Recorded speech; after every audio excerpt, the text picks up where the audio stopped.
The coffee was still hot when it hit Vincent Harmon's face.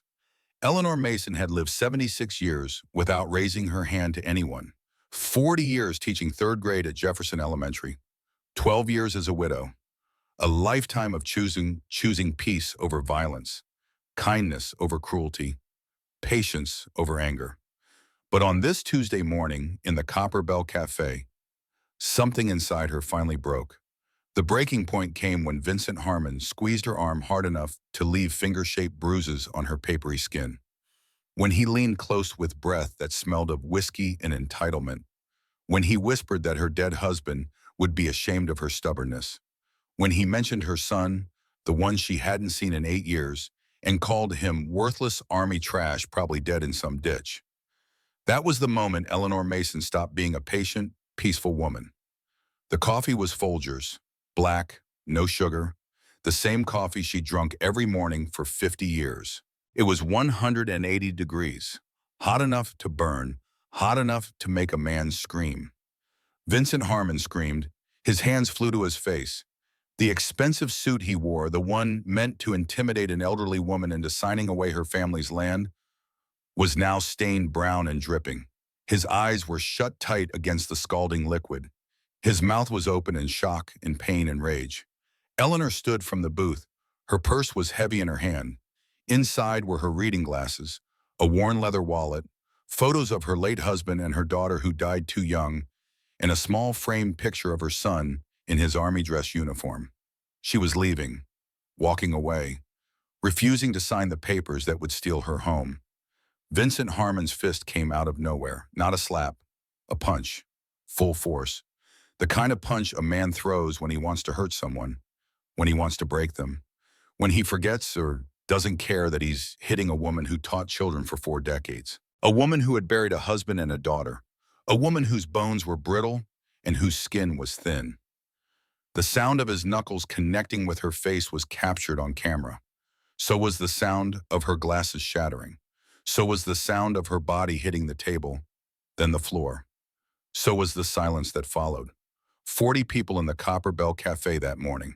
40 witnesses. Not one of them moved. Eleanor Mason lay on the floor with blood pooling beneath her face. Her left eye was already swelling. Her lip was split. A cut above her eyebrow bled freely, mixing with the spilled coffee on the worn linoleum. Vincent Harmon wiped his face with a cloth napkin. He looked at the woman on the floor, looked at the crowd of frozen faces, smiled. "That's what happens when old ladies forget their place," he said. Then he walked out. The door chimed behind him, that cheerful little bell that announced every customer. It sounded obscene in the silence. Maya Rodriguez was 24 years old. She'd worked at the Copper Bell Cafe for 3 years. She'd seen bar fights and drunk men thrown out, and once a guy pulled a knife. But she'd never seen anything like this. Her phone was already recording when Vincent first grabbed Eleanor's arm. Something her mother taught her. Document everything, mija. Rich people lie. Now she had 43 seconds of footage. A man punching a 76-year-old woman in the face. The woman falling. The blood. The silence of 40 cowards. Maya's hand shook so badly she almost dropped the phone. "Someone call 911, she managed to say. Her voice sounded far away, hollow like it belonged to someone else. She ran to Eleanor, knelt in the coffee and blood, touched the old woman's shoulder gently. "Miss Eleanor, can you hear me?" Eleanor's eyes fluttered open, glassy, unfocused. Blood dripped from her nose, her lip. She tried to speak but only made a small sound of pain. "Don't move. Help is coming. No." Eleanor's hand grabbed Maya's wrist, surprisingly strong despite the trembling. "No ambulance. No police. They work for him." "Miss Eleanor, you're bleeding. You need help. Listen to me." Eleanor's voice was suddenly clear, sharp. The voice of a woman who'd spent 40 years commanding classrooms full of children. "Sheriff Pritchard takes money from Blackwell, has for years. You call the cops, they'll arrest me for throwing that coffee. That can't be true. That can't be legal. This is Dusty Ridge, honey. Everything's for sale." Eleanor tried to sit up, winced, gasped. Her ribs felt broken. "Maybe they were. Help me up. I need to get home. You need a hospital. I need to not be here when Pritchard shows up. Help me or Get out of my way. Maya looked around. The other customers were shuffling now. Guilty faces, mumbled apologies. Someone handed her a stack of napkins. 40 people. Not one of them had lifted a finger while a woman was beaten in front of them. Maya made a decision. Okay, I'll take you home. But if you pass out, I'm calling 911 whether you like it or not. Fair enough. They made it to Maya's car. Eleanor moved like she'd aged 20 years into 20 minutes. Every step was agony. Every breath was shallow and careful. But she refused to collapse, refused to show weakness. Not here. Not in front of these people who'd watched her bleed and done nothing. Maya drove slowly through the streets of Dusty Ridge, past the hardware store and the old movie theater and the post office with its faded flag. This town had been her home for 24 years. She'd grown up here, gone to school here. But looking at it now through Eleanor's blood on her hands, it felt like a place she'd never really known. They want my land, Eleanor said quietly. Her voice was thick. Her mouth hurt too much to move properly. Who does? Marcus Blackwell, billionaire developer from Vegas, wants to build a casino resort. Already bought 14 properties around mine. Mine's the last piece. The water rights. Without my land, his whole project dies. So he sent that man to force you to sell? Vincent Harmon, Eleanor touched her swollen eye gingerly, been harassing me for months. Today was the worst. Why didn't you tell anyone? Who would I tell? The sheriff's bought, the mayor's bought, the judge's bought. Blackwell owns this whole town. Everyone except me. And now I don't know. Eleanor looked out the window at her town, the place where she'd taught generations of children, where she'd buried her husband and her daughter, where she'd raised her son. I just know I'm not signing those papers. This is my home. My husband built our house with his own hands. My daughter took her first steps in the kitchen. My son learned to ride a bike in the driveway. Blackwell can't buy that, not with all the money in the world.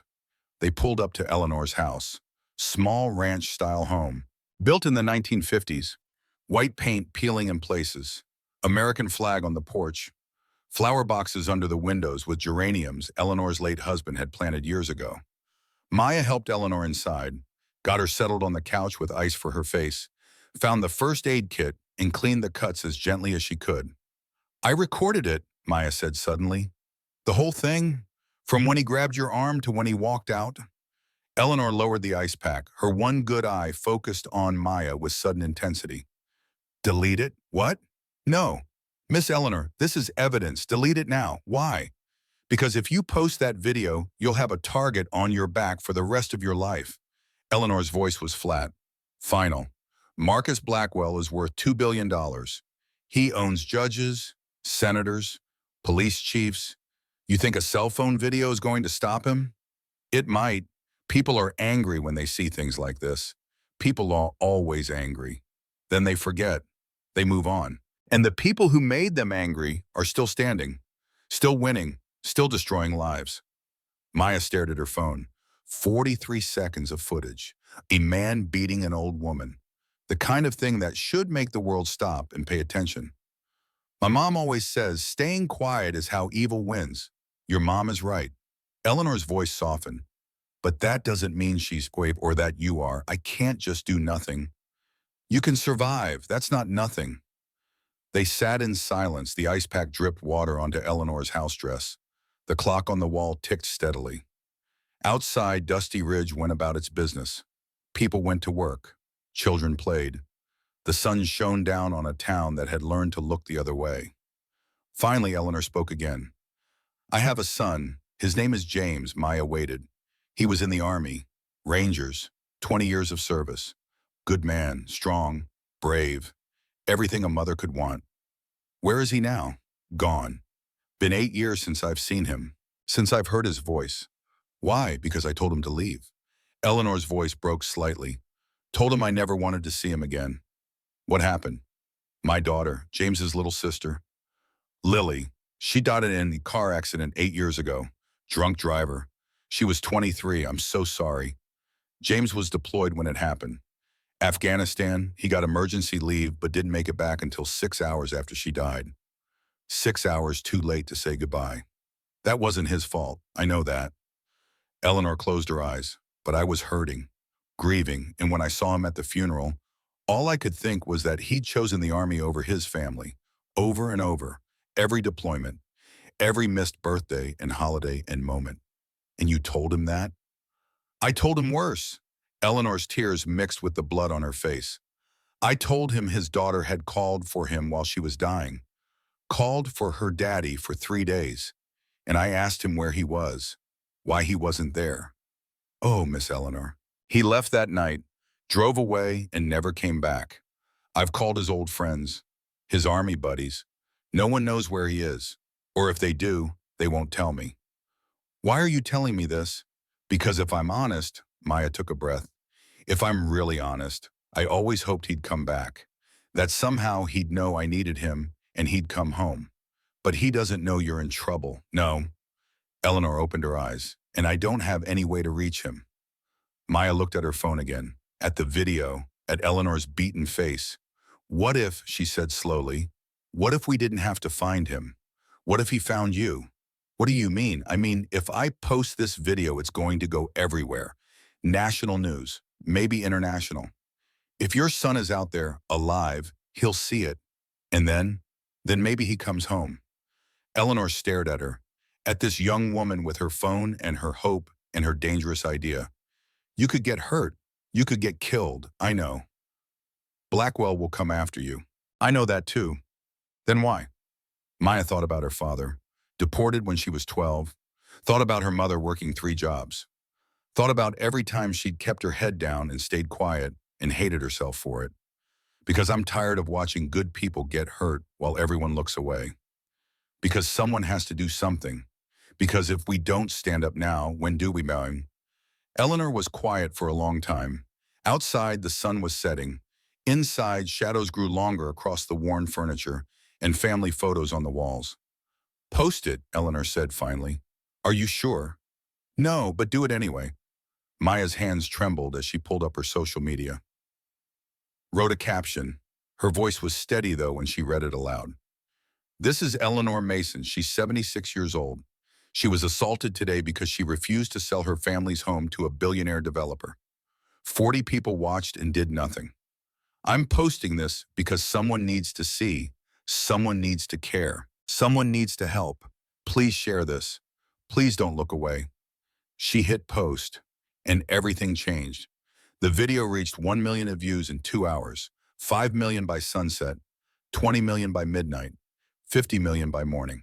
Hashtag Justice for Eleanor exploded across every platform. News vans descended on Dusty Ridge like locusts. Reporters knocked on doors. Camera crews filmed the Copper Bell Cafe like it was a crime scene, which technically it was. 3,000 miles away in the Bitterroot Mountains of Montana, in a cabin with no electricity and no running water and no internet, a phone rang. James Mason hadn't spoken to another human being in 47 days. That was the point. No distractions, no connections, no reminders of the world he'd left behind. Just the wilderness and the silence and the slow grinding work of trying to forget. He was 48 years old, looked older, gray in his beard, lines around his eyes. Scars on his hands and chest from 20 years of military service, 2 decades of following orders, 2 decades of watching friends die, 2 decades of coming home to a family that eventually stopped waiting. The phone was a burner. Only 3 people in the world had the number. 3 people he trusted to never call unless it was truly important. It rang 6 times before he answered. Yeah. His voice was gravel and smoke, rough from disuse. Ghost. The voice on the other end belonged to Marcus Patterson. Army Ranger, retired now. They'd served together in Iraq and Afghanistan, saved each other's lives more times than either could count. If Hawk was calling, something was wrong. What happened? Your mother. James's hand tightened on the phone. Everything inside him went cold and hard and military. What about her? Check your messages. There's a video, then call me back. The line went dead. James stood there in his cabin, staring at the silent phone. His heart was doing something it hadn't done in years. Racing, pounding, the rhythm of trouble. He opened the message, pressed play, 43 seconds. He watched a man he didn't know grab his mother's arm. Watched her throw coffee in the man's face. Watched the man's fist connect with her head. Watched her glasses explode. watched her spin and fall, watched her lie there bleeding while 40 people did nothing. James played it again, and again, and again. His hands started shaking, his vision blurred. Something was building in his chest, something black and hot and murderous. Something he'd spent 8 years trying to bury in these mountains. Something he thought he'd finally killed. Rage, pure, primal. The kind that makes men do terrible things. He called Hawk back. Who is he? Vincent Harmon, works for a developer named Marcus Blackwell. Billionaire out of Vegas. They want your mom's land. She won't sell. Where is she now? Home. Refused to go to the hospital. You know, Eleanor, James did know. Stubborn, proud, strong enough to survive losing a husband and a daughter and a son who abandoned her. Is she safe? For now. But Ghost, this video's at 60 million views. The whole country is watching. Blackwell's going to have to respond. How? Don't know, but men like him don't back down easy. And your mom's sitting in that house alone. Silence. Long silence. James looked around his cabin. The books on the shelves, the wood-sawed bow, the rifle on the wall. 8 years of peace. 8 years of hiding. 8 years of trying to become someone who didn't fail the people he loved. I'm coming back. You sure? Hawk's voice was careful. Last time I saw you, you said you were done. Said you'd never go back to that life. I said I'd never go back to my mother. James's jaw tightened, but someone just put their hands on her. Someone made her bleed.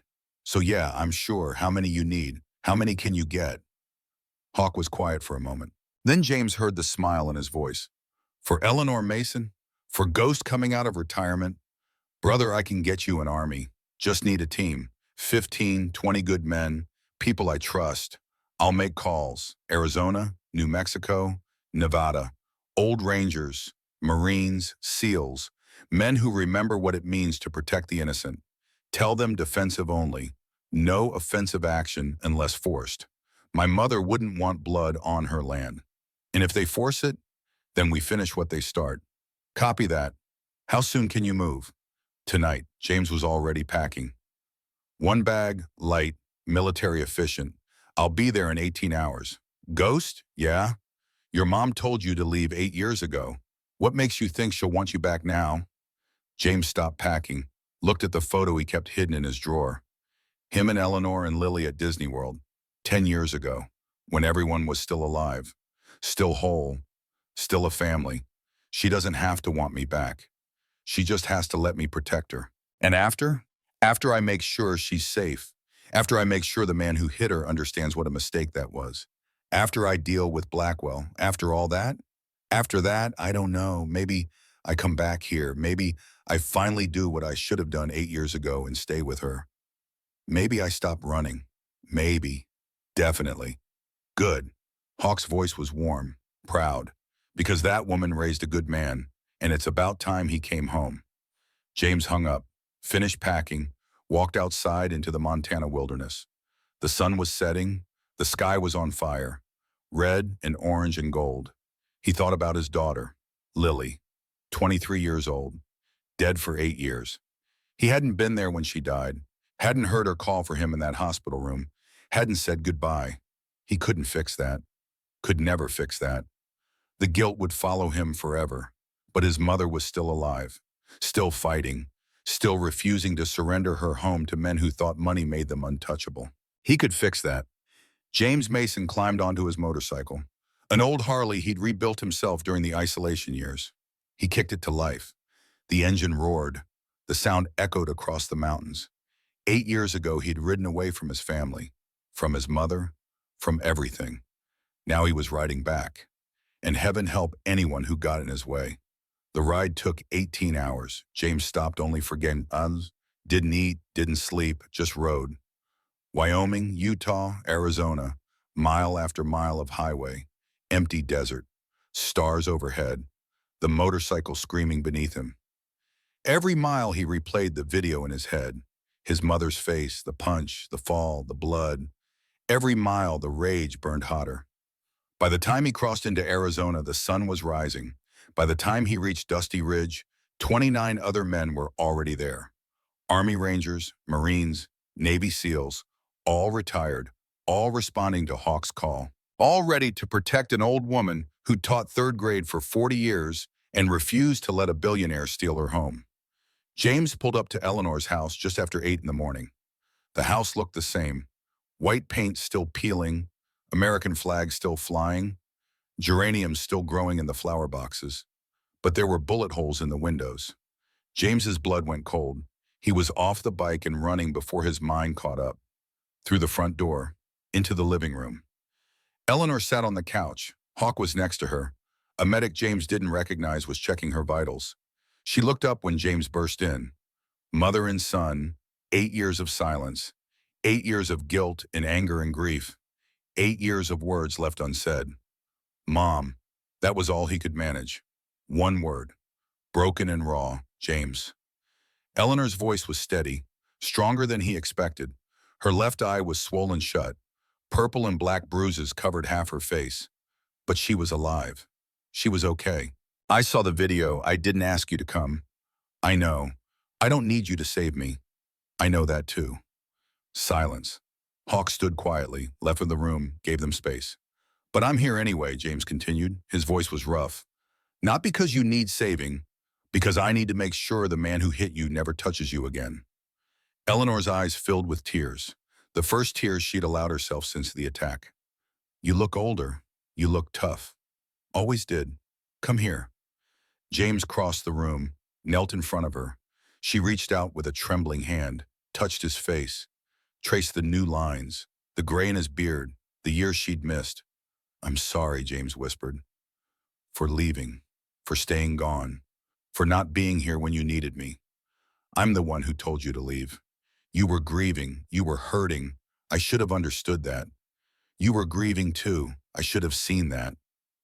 They looked at each other, really looked, saw the pain they'd both carried, the guilt, the love that had never died despite everything. I missed you, Eleanor said. Every single day for 8 years I missed you. I missed you too, Mom. So damn much. Then why didn't you call? Because I was ashamed. Because I thought you hated me. Because every time I thought about picking up the phone, I remembered what you said at Lily's funeral, and I couldn't bear it. Eleanor pulled him close, hugged him for the first time in 8 years. I didn't hate you. I was angry. Angry at the world, at the drunk driver who killed my baby. And I took it out on you because you were there, because I could. It's okay. No, it's not. Nothing about what I said was okay. You were serving your country, doing your duty, being the man your father and I raised you to be. And I punished you for it. James held her, his mother, small and fierce and unbreakable. I should have been there when Lily died. You were 7,000 miles away. There was nothing you could have done. I could have tried. She died, James, Eleanor pulled back, looked him in the eye. She died because a drunk driver ran a red light. Not because you weren't in the hospital room. Not because you were deployed. She died, and you couldn't have stopped it. Then why does it hurt so much? Because you loved her, and love always hurts when we lose it. They sat together, mother and son, healing wounds that had festered for 8 years. Finally, James stood. Who shot through your windows? Don't know, last night, around 3 in the morning. 3 rounds, missed me on purpose, warning shots. Military ammunition? Hawk says yes, someone with training. James's face went hard, cold. The soldier replacing the son. Where's the team? Scattered around town. Hawk's coordinating. Defensive positions, surveillance, making sure no one gets to you. How many? 30 so far. More coming. 30 men. For me, 30 men who remember what it means to protect the innocent. Who remember that just because you're powerful doesn't mean you're right. Eleanor touched his arm. James, I don't want violence. I don't want blood on this land. Neither do I. But if they come at you again, I'll do what I have to do. Promise me you'll try other ways first. Law, evidence, courts, I promise. But Mom, yes, if they force my hand, I will not hesitate. You understand that? Eleanor nodded slowly. She understood. She'd raised this man, knew what he was capable of, knew he would burn the world down to keep her safe. Just come home alive, she whispered. Whatever happens, come home alive. I will. That's a promise I'll keep. James walked outside. The morning sun was bright, warm, the kind of Arizona day that made tourists think about moving here. But James wasn't thinking about the weather. He was thinking about the bullet holes in his mother's walls, about the video of her being beaten, about a billionaire named Marcus Blackwell who thought money made him untouchable, about a man named Vincent Harmon who needed to learn what happened when you put your hands on Eleanor Mason's family. Hawk appeared beside him. "What's the plan, Ghost?" James watched the town. Dusty Ridge, population 2,800. Small, quiet, the kind of place where everyone knew everyone, where people looked out for each other. Except they hadn't looked out for his mother. "First, we secure the perimeter. No one gets within 100 yards of this house without us knowing." Done. Got motion sensors and cameras up already. "Second, we gather intelligence. I want everything on Blackwell, his company, his finances, his associates, everything. Rodriguez is on it, former Marine intelligence. If there's dirt, he'll find it. Third, I want to talk to the sheriff. Find out whose side he's on." Morrison? Hawk shook his head. "He's bought. Blackwell owns him. Then we go around him. FBI. State police. Someone clean. Already reached out to an old contact. FBI agent in Phoenix. She's interested." "Good." James turned to face Hawk. "And fourth? Fourth? I'm going to have a conversation with Vincent Harmon." "Ghost, that's not defensive. I'm not going to hurt him." James's smile was cold. "I'm just going to make sure he understands the situation. That my mother is off limits. That Dusty Ridge is off limits. That if he values his life, he'll leave town and never come back. And if he doesn't listen, then I'll make him listen." Hawk studied his old friend, saw the determination, the rage barely controlled beneath the surface. The man who'd led them through impossible missions, who'd never left a brother behind, who'd do anything to protect the people he loved. "Okay, but you're not going alone. Don't need backup for this. You're getting it anyway. Brothers don't let brothers walk into danger alone." James nodded, grateful despite himself. "Tonight then, after dark, we find Vincent Harmon and deliver a message he won't forget." The sun climbed higher, the temperature rose. Dusty Ridge went about its day. People shopped, worked, lived their lives. But change was coming. James Mason was home, and nothing would ever be the same again. The Copper Bell Cafe closed at 9 that evening. Maya locked the front door and turned off the lights. But she didn't go home. She sat in a booth near the back window and watched the street. Vincent Harmon arrived at 9:30. He came alone this time. No bodyguards, no witnesses. Just a man walking into a diner he thought was empty, probably looking for something he had left behind. Or maybe just checking to make sure the scene of his crime had been cleaned up properly. He never saw James Mason sitting in the shadows. "Going somewhere, Vincent?" Harmon spun around. His hand went to his waistband where James could see the outline of a pistol. Small caliber, probably a 9mm. The kind of gun men carried when they wanted to feel tough but didn't actually know how to fight. "Who the hell are you?" James stood slowly, stepped into the dim light from the street. He was wearing jeans and a dark jacket. No uniform, no insignia, just a man. But the way he moved, the way he held himself, told Vincent everything he needed to know.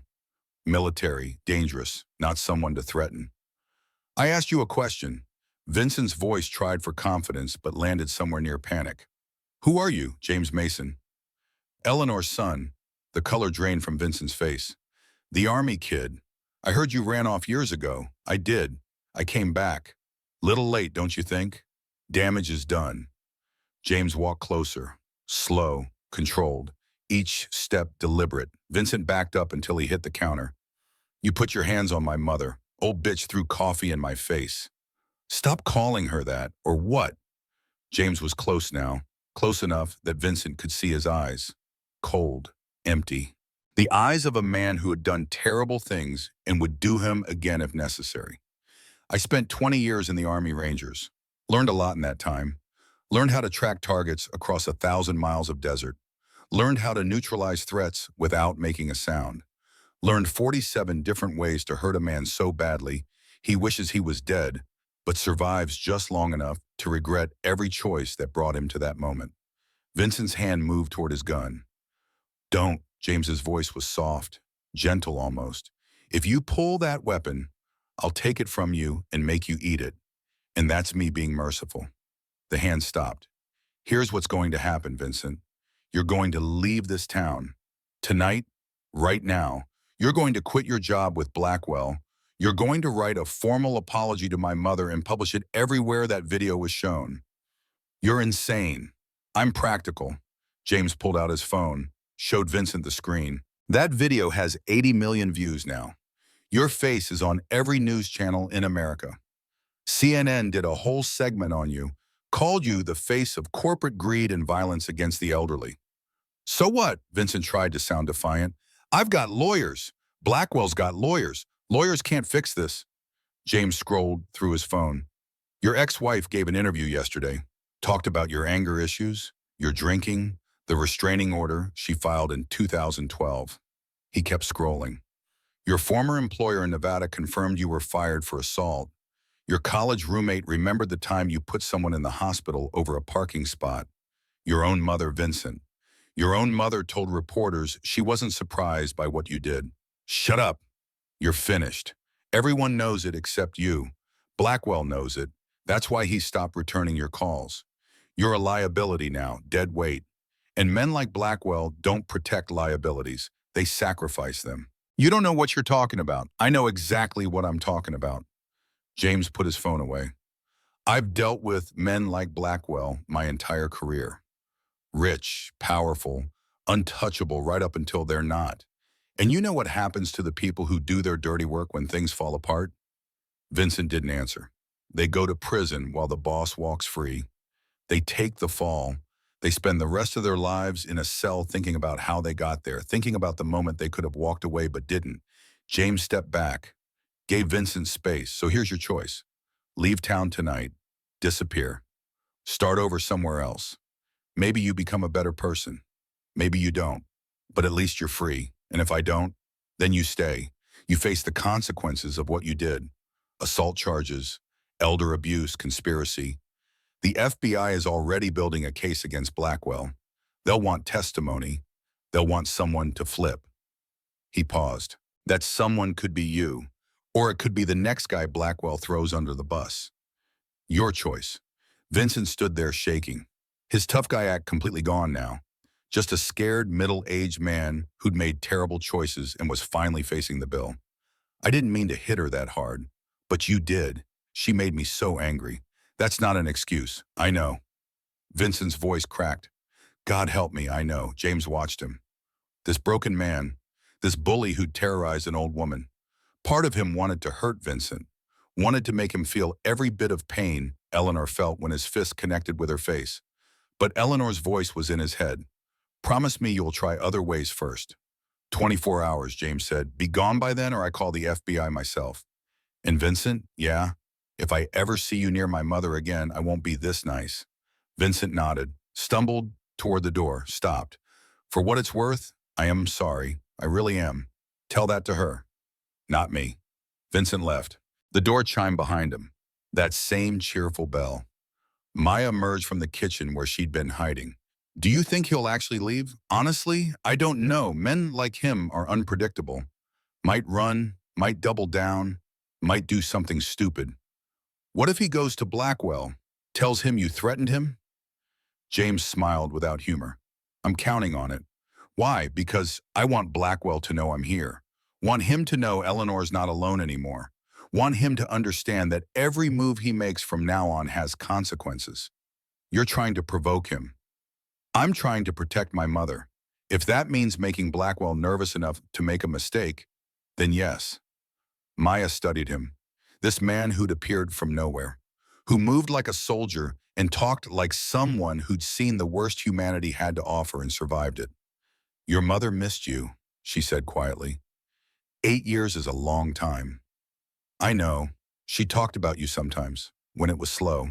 When she'd come in for coffee, she'd show me pictures on her phone. You in your uniform, you and your sister. She was so proud. James looked away. The mention of Lily still hurt like a fresh wound. I wasn't there when Lily died. I know, she told me. Did she tell you what she said to me at the funeral? That she was angry. That she blamed you, that she told you not to come back. James nodded. Did she tell you what she said after? No, Maya pulled out her own phone, found something, showed it to James. It was a text message from Eleanor, sent 3 years ago. If you ever see my son, tell him I'm sorry. Tell him I was wrong. Tell him I love him and I never stopped loving him. And I pray every night he's safe and happy wherever he is. James read it 3 times. Why didn't you tell me this before? Because I didn't know you existed until yesterday. Because your mother kept this private. Because some things are meant to be said face to face. She forgave me. She never stopped forgiving you. You're the one who couldn't forgive yourself. James handed back the phone. His eyes were wet. Thank you for showing me that. Thank you for coming back. She needed you. I needed her too. Took me 8 years to figure that out. They left the cafe together. Outside, Dusty Ridge was quiet. Streetlights cast long shadows. A dog barked somewhere in the distance. Normal. Peaceful. But James knew it was the kind of peace that came before a storm. Hawk was waiting at Eleanor's house when James returned. So were 15 other men. They sat in the living room and on the porch. Quiet, alert, professional. Report, James said. Perimeter is secure. Cameras and sensors operational. 2-man teams on watch rotation. No movement so far. Good. Any intel on Blackwell? Rodriguez found his corporate structure. Meridian Development Corporation. Registered in Nevada. 37 subsidiary companies. Shell corporations within shell corporations. Classic money laundering setup. Financial records? Working on it. But Chen found something interesting in the emails Maya provided. What? Blackwell's funding comes from pension investments. Retirement funds from 5 different states. He's using other people's retirement money to finance his projects. James felt his jaw tighten. So he's not just stealing land. He's stealing from retirees. Thousands of, maybe tens of thousands. If his casino project fails, those people lose everything. How did Maya get this information? Worked at the county clerk's office, had access to files, started copying everything when her grandmother was targeted by Blackwell's people. Smart woman, brave woman, Hawk corrected. She knew the risks. Where is she now? Inside with your mother. They're going through more documents. James walked into the house. Eleanor and Maya were at the kitchen table surrounded by papers. His mother looked tired. The bruises on her face had darkened to deep purple and black, but her eyes were alert, focused. Mom, you should rest. I'll rest when this is over. Eleanor didn't look up from the papers. Right now I'm helping Maya organize evidence. What kind of evidence? Property transfers. All 14 properties Blackwell acquired. Every single one sold below market value. Every single owner experienced accidents or threats before selling. Coincidence? Not a chance. Maya pulled out a spreadsheet. 3 owners died within 6 months of refusing to sell. Heart attacks officially. But all 3 were healthy before the stress started. That's murder. Can't prove it. But it's suspicious as hell. James sat down, looked at the evidence, looked at his mother's determined face. Why are you doing this, Mom? You could take Blackwell's money and leave. Buy a house somewhere safe. Somewhere he can't reach you. Eleanor finally looked up. Because this isn't just about me anymore. This is about every person Blackwell has hurt. Every family he's destroyed. Every retiree whose pension he's stealing. She touched the papers. And because your father built this house, because Lily grew up here, because running away means Blackwell wins, means bullies always win. And I won't accept that. James felt something swell in his chest. Pride. Love. Awe at this 76-year-old woman who refused to surrender. Okay, then we fight. But we do it smart. How? We build a case so airtight even Blackwell's lawyers can't break it. We get federal authorities involved. We expose everything. And if he comes at us before we're ready, then we defend, with overwhelming force if necessary. Eleanor reached across the table, took his hand. No killing, James, promise me. I promise to try. Not good enough. Mom, if they attack this house, if they threaten you, I can't promise I'll hold back. Then promise me this. Promise you'll exhaust every other option first. Promise you'll only use lethal force as an absolute last resort. James looked at his mother, at the woman who'd raised him to be better than violence, better than revenge. I promise. Good. Now help us organize these files. We have a lot of work to do. They worked through the night, James and Eleanor and Maya, and the team of veterans who'd come to protect a school teacher nobody else would defend. By dawn, they had a timeline, a pattern, a clear picture of Blackwell's operation. 14 properties acquired over 3 years, 48 documented incidents of intimidation, 3 suspicious deaths, $200 million in pension funds at risk. It was enough. James called his FBA contact just after sunrise. Special Agent Diana Torres answered on the second ring. Ghost. Been a while. Too long. I need a favor. What kind of favor? The kind where you take down a corrupt billionaire before he steals from thousands of retirees. I'm listening. James spent 20 minutes laying out everything they'd found. Torres listened without interrupting. When he finished, there was silence on the line. How solid is this evidence? Solid enough for warrants, maybe not enough for conviction yet, but enough to start. Send me everything. I'll brief my SAC this morning. Torres, there's something else. What? This is personal. Blackwell had my mother assaulted. I'm going to make sure he pays for that. Ghost, don't do anything stupid. Define stupid. Don't go vigilante on me. Let the system work. The system let my mother get beaten in a cafe while 40 people watched. Excuse me if I don't have a lot of faith right now, then have faith in me. Torres's voice softened. I've known you for 12 years. You're a good man. Don't throw that away for revenge. This isn't revenge, it's justice. Sometimes those look the same. Make sure you know the difference. James hung up, looked at the evidence spread across the table, looked at his mother sleeping on the couch, finally resting after working all night. Hawk appeared beside him. FBI coming? Maybe, depends on how fast they can move.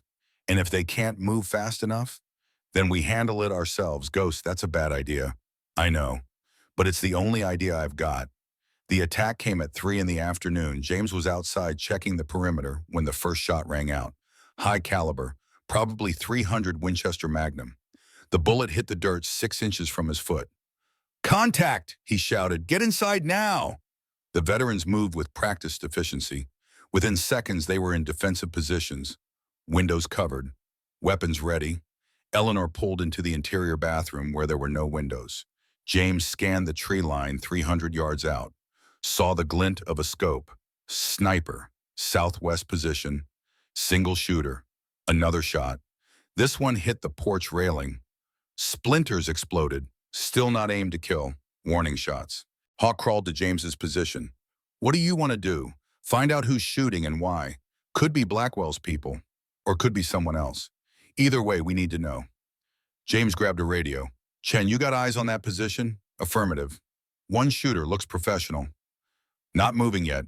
Can you get around behind him? Give me 10 minutes, do it. Non-lethal takedown if possible. I want him alive. Copy. The shooting stopped. James counted the seconds. 30, 40, 60, nothing. Either he's repositioning or he's done making his point. What point? Hawk asked. That they can reach us anytime they want. That we're not as safe as we think. James was right. 5 minutes later, Chen reported back. Shooter's gone. Found the brass, though.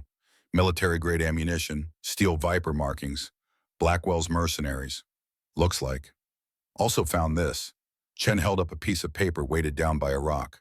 Photographed it and sent the image to James's phone. The message was simple. Last warning, leave town or the next shots won't miss. James showed it to Hawk. They're escalating. We knew they would. What now? Now we make sure Eleanor's protected. Double the guard. No one sleeps until we're clear. And Blackwell, let him make the next move. Every action he takes now is evidence. Every threat is another charge. He's building our case for us. Ghost, that's risky. Everything about this is risky. But we're not starting this fight. We're just going to finish it. That evening, Vincent Harmon came back. He arrived at Eleanor's house just after sunset. Alone, unarmed, hands visible and shaking. James met him at the property line. Thought I told you to leave town. I tried. Vincent's voice was broken. Got as far as New Mexico. Couldn't do it. Why not? Because running doesn't fix what I did. doesn't make it right. So what do you want? To apologize to your mother, face to face. James studied him, looked for deception, for tricks, saw only a broken man trying to find redemption. If this is a setup, if Blackwell sent you here to scope us out, I'll know, and you'll regret it. It's not. I swear, I just need to tell her I'm sorry. Wait here. James went inside, found Eleanor helping Maya prepare dinner, something normal in all this chaos. Mom, Vincent Harmon's outside, says he wants to apologize. Eleanor set down her knife, wiped her hands on a towel. Send him in. Are you sure? No, but do it anyway. Vincent came inside, stood in the doorway like he wasn't sure he deserved to enter. Eleanor looked at him, at the man who'd punched her, who'd made her bleed, who'd tried to steal her home. Sit, she said. Vincent sat. James stood behind him. Ready. I'm sorry. Vincent's voice cracked immediately. I'm so sorry, Mrs. Mason. What I did was unforgivable. There's no excuse, no justification. You're right, there isn't. I was angry, drunk, under pressure from Blackwell. But none of that matters. I hit you. I hurt you. And I'll regret it for the rest of my life. Eleanor was quiet for a long moment. Why are you really here, Vincent? Because I need to try to make this right. Because I've done terrible things for terrible people, and I can't do it anymore. He pulled papers from his jacket. These are internal Blackwell documents, communications, financial records, everything you need to prove what he's been doing. Fraud, intimidation, conspiracy. He set them on the table. I'm willing to testify, to cooperate with the FBI, to take whatever punishment I deserve. I just need you to know that I'm sorry, that I know what I did was wrong. Eleanor picked up the papers, looked through them. This is everything? Everything I could get, enough to put Blackwell away for decades. And you? Prison, probably. My lawyer says 5 to 10 years if I cooperate fully. Eleanor set down the papers, looked at this broken man sitting at her kitchen table. I forgive you. Vincent stared at her, disbelief on his face. What? I forgive you, Vincent. Not because you deserve it, because forgiveness isn't about deserving. It's about choosing not to carry hatred.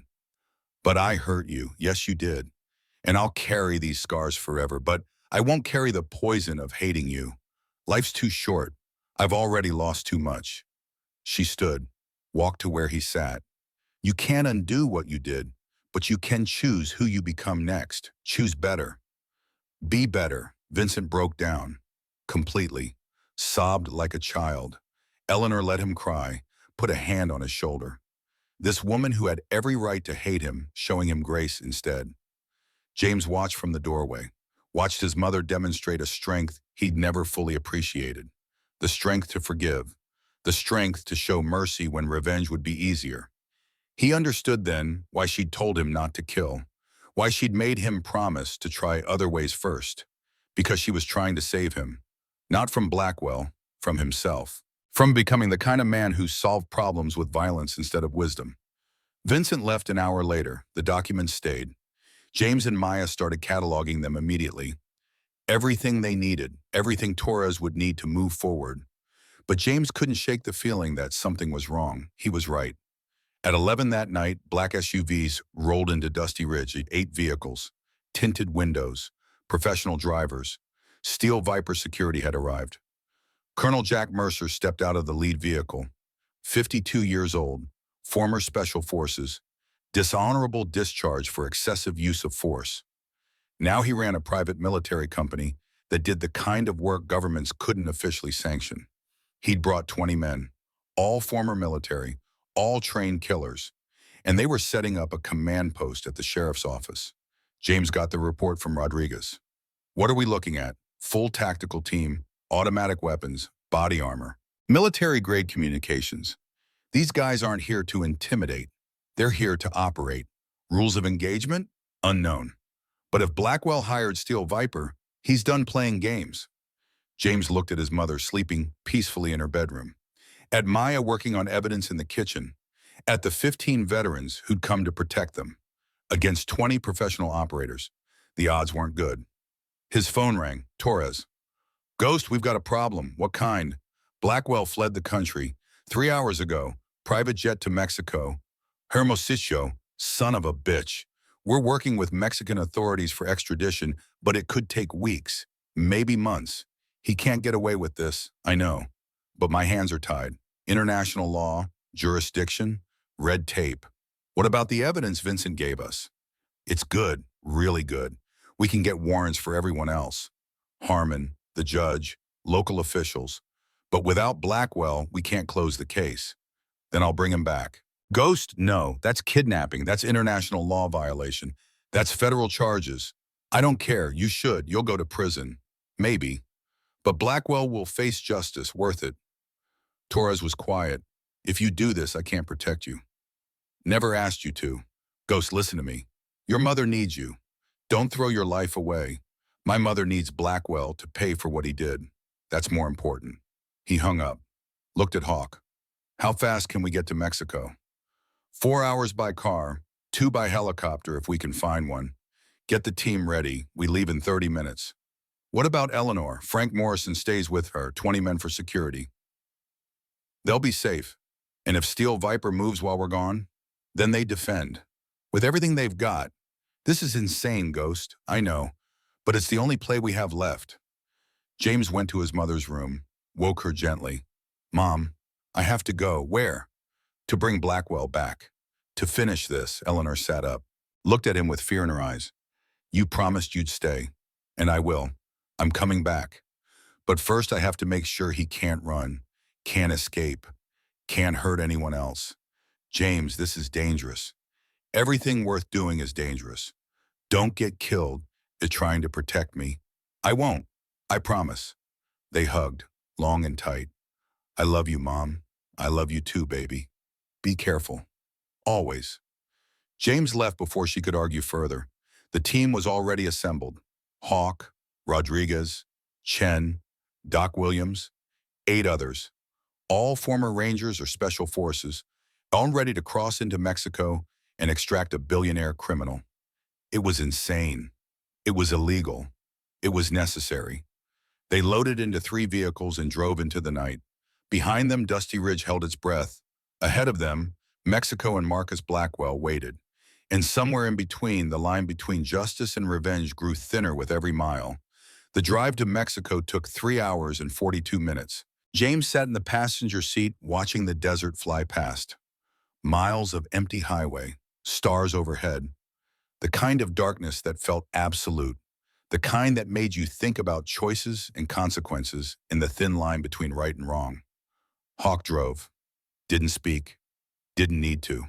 They'd done this before. Different countries, different enemies, same mission. Extract a target. Bring them home. Let justice run its course. Except this time it was personal.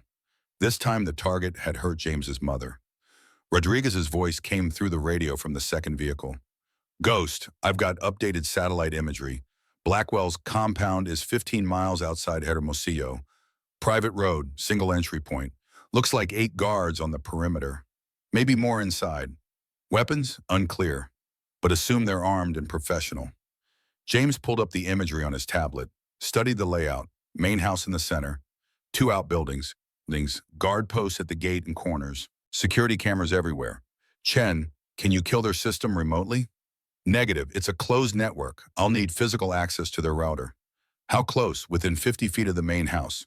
Can you get that close without being spotted? With the right distraction, yes. James thought for a moment, calculated angles and timing and risk. Okay, here's the plan. Chen gets close under cover of darkness, kills their cameras and motion sensors. That gives us a 60-second window. We breach simultaneously from 2 points, front and back. Overwhelming force. Fast and clean. Rules of engagement? Rodriguez asked. Non-lethal unless forced otherwise. Tasers and flashbangs preferred. We're here to arrest, not execute. And if they shoot first, then we defend ourselves. But remember, every bullet we fire is evidence. Every body is a lawsuit. We do this right or we don't do it at all. Copy that. The convoy pulled off the main highway onto a dirt road 10 miles from the target. They parked in a dry riverbed, hidden from the road, hidden from satellites. James gathered the team, 12 men, All volunteers, all understanding the risks, listen up. What we're about to do is illegal in about 15 different ways. Crossing an international border to extract a foreign national without authorization. Trespassing, breaking and entering. Probably a dozen other charges I'm not thinking of. He looked at each man. Anyone wants out, now's the time. No judgment, no shame. Walk away and wait for us here. No one moved. Good. Then let's be clear about something else.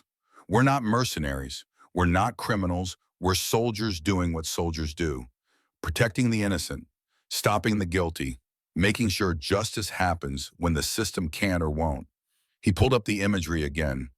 Blackwell is inside that compound. He's a coward and a bully, and he thinks running to Mexico makes him safe. We're going to prove him wrong. We're going to extract him. Bring him back to Arizona. Turn him over to the FBI and let him face trial for everything he's done. What about Mexican authorities, someone asked. We'll be gone before they arrive, in and out in under 15 minutes. If we're fast and smart, no one gets hurt and no one goes to prison. Except Blackwell. Except Blackwell. They moved out at 0200 hours, silent, professional, ghosts in the darkness. Chen led the way, reached the compound perimeter at 0215, found the external junction box for the security system, spent 3 minutes bypassing the encryption. Systems down, he whispered into his radio. You've got 90 seconds before backup power kicks in. Copy, all teams move now. James led the front assault. Hawk took the rear. 6 men each. They covered the distance in 40 seconds. Reached the main house in perfect synchronization. Flashbang on my mark. 3, 2, 1, T. Execute. The world turned white and loud. James breached the front door. Swept right. Living room clear. Kitchen clear. Hallway ahead. Movement. A guard. Young. Scared. Reaching for his weapon. James tased him. The man went down twitching. Zip-tied. Neutralized. 2 more guards in the back bedroom. Rodriguez and Chen took them down with coordinated strikes. Non-lethal. Professional. Where's Blackwell? Hawk checked the master bedroom. Empty. Bathroom. Empty. Closet. Got something. False panel. They pulled it open. Behind it was a reinforced door. Panic room. He's in there. Chen examined the lock. Military-grade biometric scanner, reinforced steel frame. I can bypass it, but it'll take time. How much time? 5 minutes. Maybe 10. We don't have 10 minutes. James looked at the door. Thought about Eleanor, about the bruises on her face, about 8 years of running and hiding and failing the people he loved. Not anymore. Get it open. Whatever it takes. Chen worked while the team secured the rest of the house. Found 4 more guards. Neutralized them all without firing a shot. Bound them, gagged them, left them in the living room. Done. Chen stepped back from the panic room door. It's open. James pulled it wide. Marcus Blackwell sat inside. 62 years old. Expensive suit even here. Satellite phone in one hand, pistol in the other. Stay back. I've called the Federales. They'll be here in minutes. Put the gun down, Mr. Blackwell. You're trespassing. This is my property. This is a citizen's arrest. Put the gun down. Blackwell's hands shook. The gun wavered. You can't do this. You have no authority here. James stepped forward, slowly, hands visible but ready. You had my mother beaten. You terrorized a town. You stole from thousands of people. Now you're going to face justice for it. I'll pay you. $20 million. 30. Whatever you want. You can't buy your way out of this. Everyone has a price. Not me, and not the men behind me. We're not here for money. We're here because you hurt someone we're sworn to protect. Blackwell raised the gun, pointed it at James's chest. Then I guess one of us doesn't leave this room. James didn't flinch, didn't stop moving forward. Shoot me if you think it'll help. But there are 11 highly trained operators in this house. You kill me, they kill you. Is that how you want this to end? The gun shook harder. I built an empire. I'm not losing it to some washed-up army grunt and his stupid old mother. My mother is the strongest person I've ever met, and she's worth 1,000 of you. Blackwell's finger moved to the trigger. Then James's phone rang. He answered it. Put it on speaker. Eleanor's voice filled the panic room. James, are you okay? I'm fine, Mom. Did you find him? Yes. And he's deciding right now whether he wants to face justice like a man or die like a coward. Eleanor was quiet for a moment. Mr. Blackwell, this is Eleanor Mason speaking. The woman you had beaten in a cafe. The woman whose home you tried to steal. Blackwell stared at the phone. I want you to know something, Eleanor continued. Her voice was calm, strong. I forgive you. What? I forgive you, not because you deserve it, but because hatred is poison. And I won't let you poison me anymore. She paused. But forgiveness doesn't mean no consequences. You need to face what you've done, not for me, for every person you have hurt, for your own soul. Blackwell's eyes were wet now. Put down the gun, Eleanor said. Go with my son, face your trial, take your punishment, and maybe someday you can become a better man than you are right now. I can't go to prison. I won't survive it. You're stronger than you think. Everyone is. I'm sorry. Blackwell's voice cracked. I'm so sorry for what I did. Then prove it. Show the world you can take responsibility for your actions. That's how you start to make this right.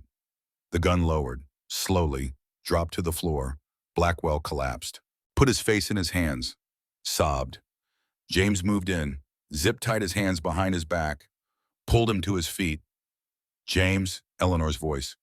Got him, Mom, coming home without killing him? Without killing him. That's my boy. Now hurry back. The pot roast is getting cold. James smiled despite everything. Yes, ma'am. See you soon. They had Blackwell in the SUV 4 minutes later. The guards were still zip-tied in the living room. They'd cut themselves free eventually, call the Mexican police, report what happened. But by then, James and his team would be across the border. Sirens wailed in the distance. Getting closer. Time to move, Hawk said. They drove fast, pushed the vehicles hard across the desert roads, hit the border crossing at 0432. U.S. Border Patrol was waiting. Agent Torres had arranged temporary credentials. Plausible deniability. As far as anyone official knew, these men were private security escorting a U.S. citizen who wanted to return home voluntarily. Marcus Blackwell, you're under arrest. Torres read him his rights while her team took custody. Fraud, racketeering, conspiracy, elder abuse, theft, the list went on.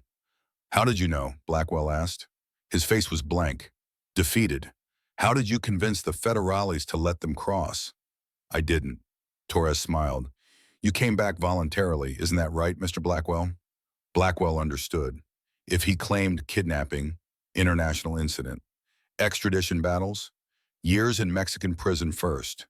If he agreed he returned voluntarily, at least he'd face trial in the U.S.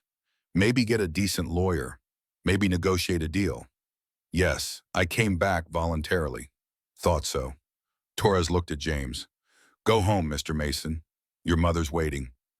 We'll take it from here. The others? What others? I see one suspect in custody. How he got here is his problem to explain. She winked. Thank you, Agent Torres. Thank your mother. She's the real hero. James smiled. I know. The drive back to Dusty Ridge took longer. They were tired now. Adrenaline wearing off, the weight of what they'd done settling in. You think we'll get charged? Rodriguez asked. Honestly? I don't know. James stared out at the sunrise. Depends on how good Torres is at making this look legal. Was it worth it? James thought about his mother, about the video of her being beaten, about Blackwell fleeing to Mexico thinking he could escape justice. Yeah, it was worth it. They reached Eleanor's house at 07:15. The sun was fully up now.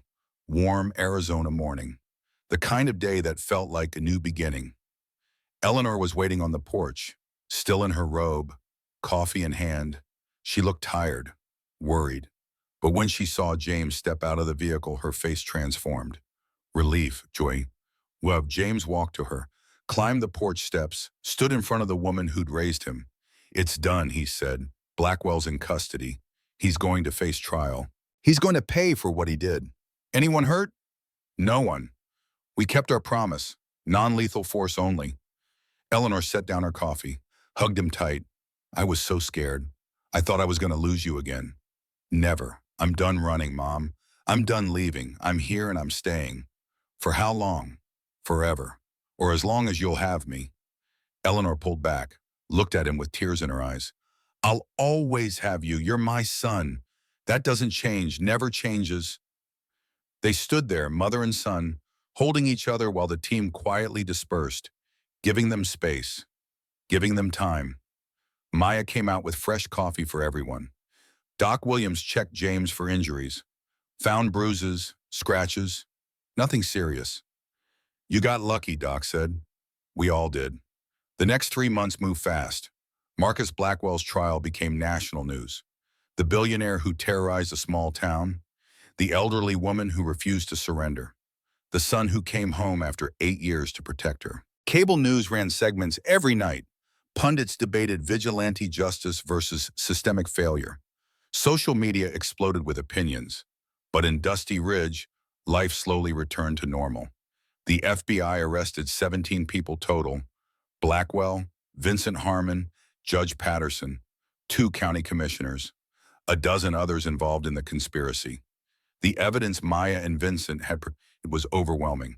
Vincent pled guilty, agreed to testify against Blackwell in exchange for a reduced sentence, 5 years, eligible for parole in 3. Before he was sent to prison, he came to see Eleanor one last time. She met him on her porch, the same porch where everything had started to change. I'm going away for a while, Vincent said. Just wanted to say goodbye. And thank you. For what? For forgiving me, for showing me there's another way to be, for giving me hope that I can be better. Eleanor nodded. Use your time well, Vincent. Read, learn, grow. And when you get out, do something good with your life. I will, I promise. He left. Eleanor watched him go. This man who'd hurt her, who tried to destroy her, who was now trying to become someone better. James stood beside her. You really forgave him? I really did. How? Because hate is exhausting, and life's too short to waste on people who aren't worth my energy. She looked at James. Besides, I needed to practice forgiving. Had someone else I needed to forgive too? Who? You?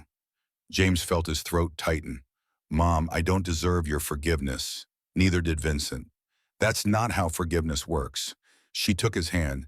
You left because I told you to. You stayed away because you thought I hated you. But I never hated you. I was angry. I was hurting. I was wrong. You weren't wrong. I should have been there when Lily died. You were serving your country, doing your duty, being exactly the man your father and I raised you to be. I had no right to punish you for that. I still should have come back sooner. Yes, Eleanor smiled. You should have. But you're here now, and that's what matters. They sat together on the porch, drank coffee, watched the town wake up. What are you going to do now? Eleanor asked. Stay here? Go back to Montana? I thought I'd stay. If that's okay, more than okay, I could help with the house, fix the things that need fixing. Maybe get a job in town. What kind of job? James shrugged. Haven't thought that far ahead. Something useful, something that helps people. Like your father, like you. Eleanor squeezed his hand. He'd be proud of you. Everything you've done. Everything you've become. I hope so. I know so. The trial lasted 6 weeks. James testified on day 12, told the jury about the video, about his mother's injuries, about the pattern of intimidation and fraud, about Vincent's confession and the documentary evidence. The defense tried to paint him as a vigilante, a dangerous man who'd crossed international borders to kidnap their client. But Torres had done her job well, made the Mexico extraction look legal, made it seem like Blackwell had voluntarily returned. The jury didn't buy the defense's story. On day 41, they reached a verdict, guilty on all 47 counts. The sentencing came 2 weeks later. Judge Sarah Henderson presiding. She was 70 years old, no connection to Blackwell, no history of corruption. She looked at Marcus Blackwell standing before her. Mr. Blackwell, I've been a judge for 32 years. I've seen a lot of criminals in that time. Rich ones, poor ones, violent ones, nonviolent ones. But I've rarely seen someone who caused as much systematic harm as you have. She read from her notes. 48 documented cases of intimidation, 14 families displaced, 3 deaths that may or may not be connected to your activities, $200 million in pension funds placed at risk, and an elderly woman beaten in a public place because she refused to surrender her home. Blackwell stood silent. You used your wealth and power not to build, not to create, not to help, but to destroy, to take, to harm anyone who stood in your way. The law allows me discretion in sentencing. I could give you 20 years. I could give you 30. She paused. I'm giving you life in federal prison without possibility of parole. Gasped from the gallery. You will spend the rest of your natural life behind bars, Mr. Blackwell. You will never again threaten an innocent person. You will never again use your money to buy justice or escape consequences. And maybe if you use your time well, you'll become a fraction of the man Eleanor Mason already is. Court adjourned. Blackwell was led away in chains, didn't look back, didn't fight, just walked like a man who'd finally accepted his fate. Outside the courthouse, reporters swarmed Eleanor and James. Mason, how do you feel about the verdict? Eleanor looked at the cameras, at the reporters, at the world watching. I feel relieved, not happy, not vengeful, just relieved that it's over. That Mr. Blackwell will face consequences. That other families won't suffer what we suffered. Do you forgive him? I do. But that doesn't mean I wanted him to walk free. Forgiveness and justice aren't opposites. They're partners. What about you, Mr. Mason? The reporters turned to James. Do you have any regrets about how you handled this? James thought about Mexico, about the border crossing, about the thin line between right and wrong. I regret that it was necessary. I regret that the system moved so slowly my mother was in danger. I regret that I had to choose between the law and protecting someone I love. He looked at Eleanor. But I don't regret coming home. I don't regret standing up for what's right. And I don't regret making sure Marcus Blackwell faced justice. They walked away from the cameras together. Maya joined them. She'd been in the courtroom for the verdict, crying with relief. It's really over, she said. Not quite. Eleanor smiled. We still have work to do. What work? Making sure this never happens again. 1 month after the trial, Eleanor announced the Lily Mason Foundation, named for her daughter, funded partially by the compensation Eleanor received from Blackwell's seized assets. Its mission was simple: protect elderly homeowners from predatory developers, provide free legal assistance, document cases of intimidation, connect victims with resources. James ran the day-to-day operations. Maya handled outreach and communications. Doc Williams volunteered medical services for victims of violence. Within 6 months, they'd helped 43 families across Arizona. Within a year, they'd expanded to 3 states. Vincent Harmon wrote to Eleanor from prison, asked if he could help somehow, make amends. Eleanor wrote back, told him to start a program for inmates, teaching them construction skills, job training, ways to rebuild their lives after release. Vincent did exactly that, called it Second Chances Construction. By the time he was eligible for parole, 63 inmates had completed the program. 41 had found jobs within 3 months of release. Redemption wasn't instant, wasn't easy, but it was possible. 2 years after the trial, Eleanor sold her land, not to a developer, to the town. Dusty Ridge turned it into a community park, named it Mason Memorial Park, built playgrounds and walking trails and a small amphitheater for summer concerts. Eleanor kept the house. James lived there with her, fixed it up, painted the exterior, repaired the porch, planted new flowers in the boxes. It looked like home again. Maya visited often, sometimes for work, sometimes just to talk. She and James had grown close, not romantic exactly, but something deeper: partnership, friendship, the kind of bond forged in crisis and tempered in its aftermath. You ever think about going back to Montana? She asked one evening. They sat on the porch watching sunset. Eleanor was inside making dinner. Sometimes. James sipped his coffee. When things get loud, when the foundation work gets overwhelming, I think about the quiet, the solitude, but then I remember why I left Montana in the first place. Because solitude isn't peace, it's just hiding. And you're done hiding, done hiding, done running, done choosing my pain over my family. He looked at the house, at the light in the kitchen where his mother was cooking, at the town beyond where people were living their lives. This is where I belong. Maya smiled. Good, because we need you here. The foundation? That too. But I meant your mother needs you, the town needs you, I need you. James looked at her. Need me for what?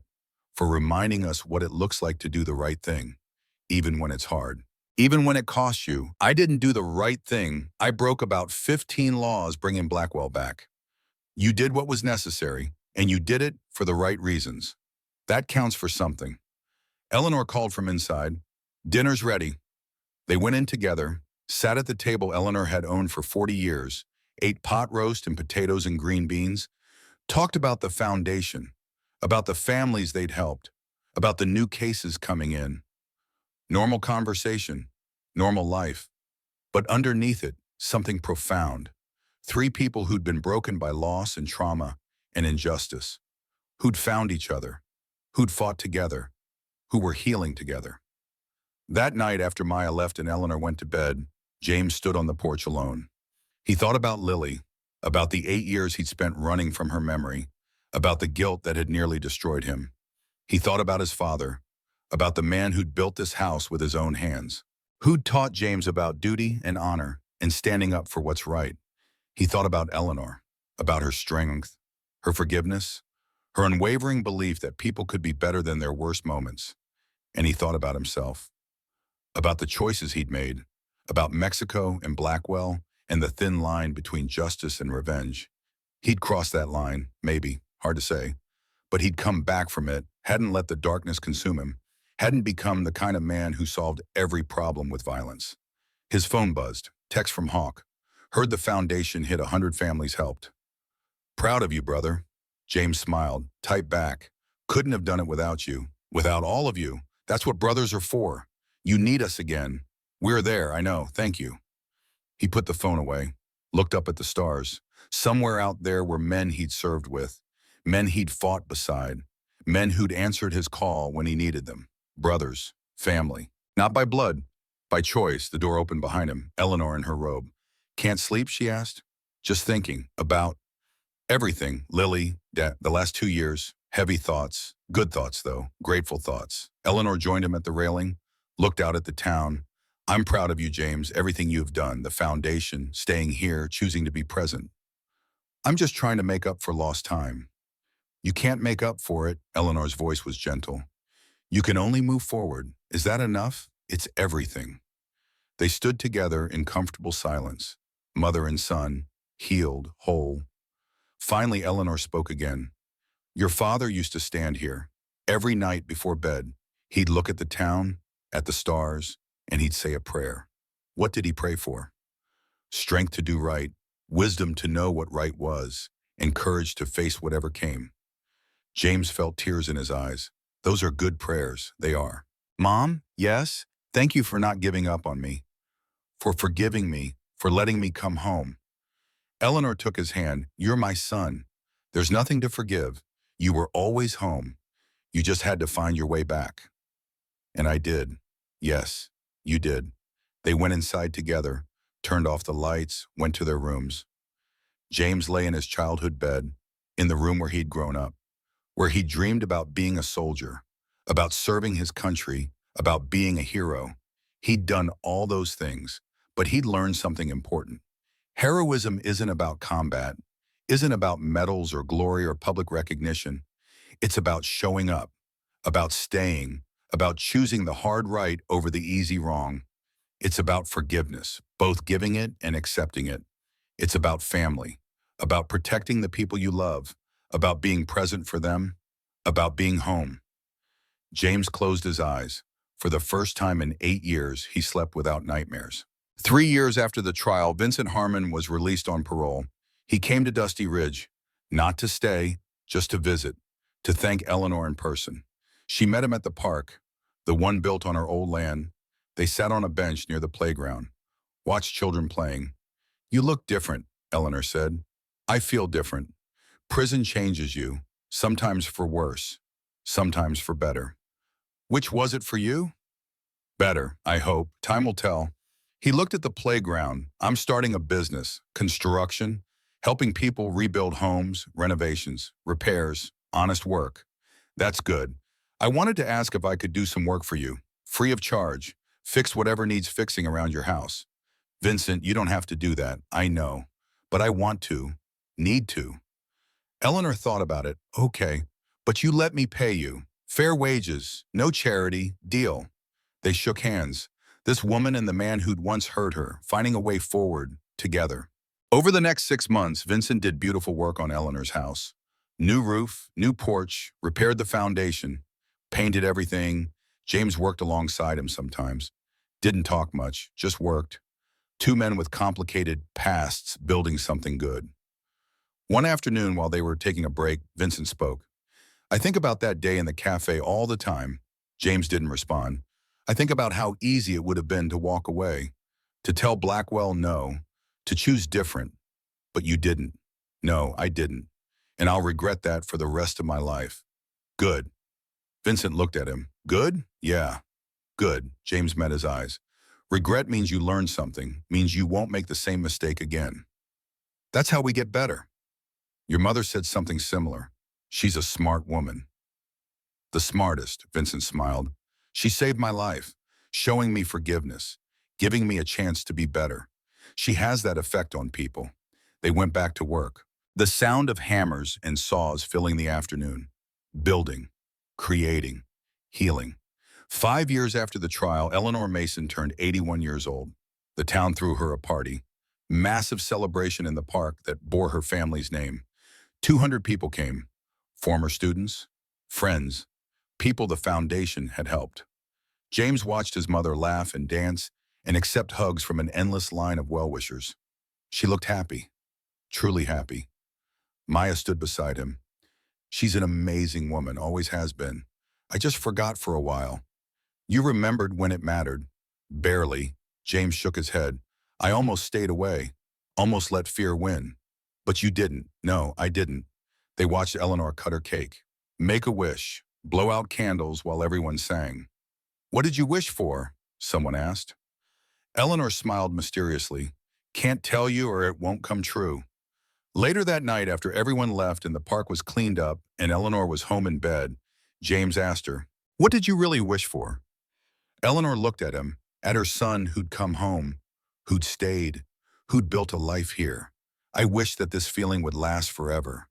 This peace, this wholeness, the sense that everything turned out the way it was meant to. It will, Mom, I promise. Don't make promises you can't keep. I can keep this one. She hugged him. I love you, James. I love you too, Mom. 10 years after the trial, Eleanor Mason passed away peacefully in her sleep. She was 86 years old, healthy until the end, sharp-minded, strong-spirited. She simply went to bed one night and didn't wake up. James found her in the morning, called Doc Williams. They both cried. The funeral was massive. 500 people, former students now in their 50s and 60s. People the foundation had helped. Veterans who'd stood guard outside her house all those years ago. Vincent Harmon came, sat in the back, cried quietly. Maya delivered the eulogy. Eleanor Mason was the strongest person I ever knew. Not because she could fight, but because she chose not to. Not because she held grudges, but because she chose forgiveness. She taught us that strength isn't about power, it's about grace. It's about standing up for what's right, even when it costs you everything. She taught us that justice and mercy aren't opposites, that you can demand accountability while still offering redemption. She taught us that home isn't a place. It's the people who love you, who forgive you, who never give up on you. Eleanor taught us how to be better, and the world is darker without her light. They buried her next to her husband, next to the daughter she'd lost too soon. James stood at the grave after everyone left, alone with his thoughts. Thank you, Mom, for everything, for raising me, for forgiving me, for showing me what real strength looks like. He knelt, touched the fresh earth. I'll keep the foundation going. I'll help people the way you help people. I'll try to be the man you always believed I could be. The wind rustled through the trees, warm, gentle. James smiled through his tears. Rest well, Mom. You earned it. He stood, walked back to the house. His house now. Inside, Maya was waiting. She'd moved in 2 years ago. They'd gotten married a year after that. Quiet ceremony, just friends and family. Eleanor had been the happiest person there. You okay? Maya asked. No, but I will be. She hugged him, held him while he cried. She loved you so much, I know. And I loved her. She knows that too. They sat together on the porch, the same porch where everything had changed a decade ago, where Eleanor had stood bruised and beaten but unbroken, where forgiveness had been offered and accepted, where a family had healed. James looked at the town, at the life he'd built here, at the foundation that helped hundreds of families every year, at the community that had become his home. Eleanor was gone, but her legacy remained. In every family the foundation helped, in every person who chose forgiveness over revenge, in every act of grace and mercy and strength, in James himself, the man he'd become, not perfect, not without regrets, but present, committed, home. The sun set over Dusty Ridge. The sky turned gold and orange and red. Beautiful, peaceful, home. James closed his eyes, felt the evening breeze, heard the distant sounds of the town settling in for night, and he whispered one last thank you to the woman who taught him everything that mattered, about forgiveness, about strength, about choosing to be better than your worst moments, about coming home, the end. Not all heroes wear uniforms. Some wear aprons and teach third grade. Some stand on porches refusing to surrender. Some show grace when revenge would be easier. Eleanor Mason was a hero, not because she fought, but because she forgave. Not because she was fearless, but because she faced her fear and chose love anyway. Not because she never fell, but because she always got back up. This is her story, and the story of a son who learned that the bravest thing a man can do isn't running toward danger. It's running toward home. Even when you're 80 years late, even when you're not sure you're welcome, even when forgiveness seems impossible, you run toward home anyway, because home is where someone waits for you. Home is where forgiveness lives. Home is where broken things are made whole. James Mason found his way home, and in doing so, he found himself. That's not just a story, that's redemption.